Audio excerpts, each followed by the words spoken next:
The next empire will not look like America. No aircraft carriers, no invasion, no flag planted over a capital. It will look like ports, payments, platforms, supply chains.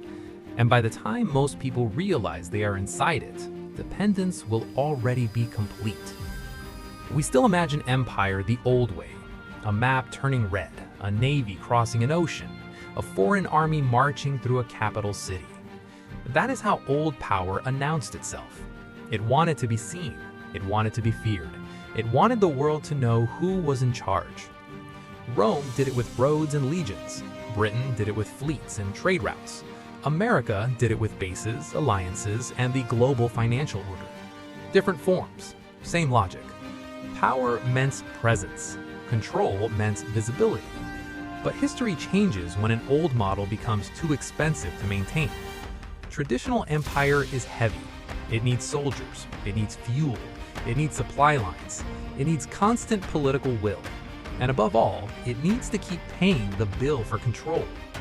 The bigger the system becomes, the more costs to defend, the more crises it must manage, the more routes it must secure, the more distant fires it must keep putting out. At first, scale looks like strength. Then one day, scale becomes overhead. That is when the model starts to fail. Because the smartest form of control is not the one that occupies the most land. It is the one that makes itself impossible to avoid. That is why the next empire may look nothing like the old ones. It may not need to govern your country. It may not need to replace your flag. It may not need you to admire it, fear it, or even notice it. It only needs to sit at the center of the systems your economy can no longer function without.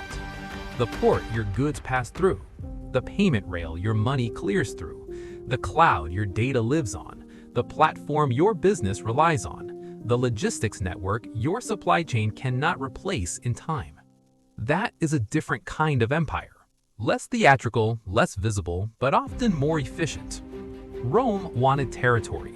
Britain wanted trade. America wanted order. The next empire may want dependence. And dependence is cheaper than occupation. If a power controls enough gateways, it does not need to conquer the world in the old way. It only needs to become central to movement, finance, energy, data, chips, shipping, and strategic infrastructure. That is where power is moving now. The map still shows countries. The speeches still talk about sovereignty. The flags are still flying. But the real contest is shifting underneath all of that. Who controls the route? Who controls the transaction? Who controls the network? Who controls the bottleneck? Who controls the backup when the old system becomes too slow, too political, or too expensive to trust? That is how empire evolves. Not through governors, through contracts. Not through colonies, through infrastructure. Not through occupation, through integration. And that makes it harder to recognize. People know what empire looks like when it arrives in uniform. They know what dominance looks like when it comes with warships and speeches. They are less prepared to recognize it when it arrives as convenience. Faster shipping, cheaper processing, better access, less friction, more reliability, more scale. It feels useful before it feels dangerous. That's the trick. Because once enough countries, companies, and consumers plug into the same system, leverage begins to grow, quietly, structurally, without spectacle. When others rely on your routes, your platforms, your infrastructure, and your gateways, you do not need to invade them to shape their future. You only need to become too important to ignore and too costly to replace. That is why the next empire will not look like America. It will look cleaner, smarter, more efficient, less ideological, more embedded in daily life. And that is exactly what may make it stronger. So if you want to understand the next century, stop looking only for armies at the border. Look for the gates.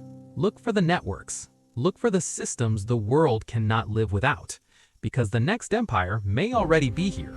And the most powerful thing about it is this. Most people still do not call it empire at all.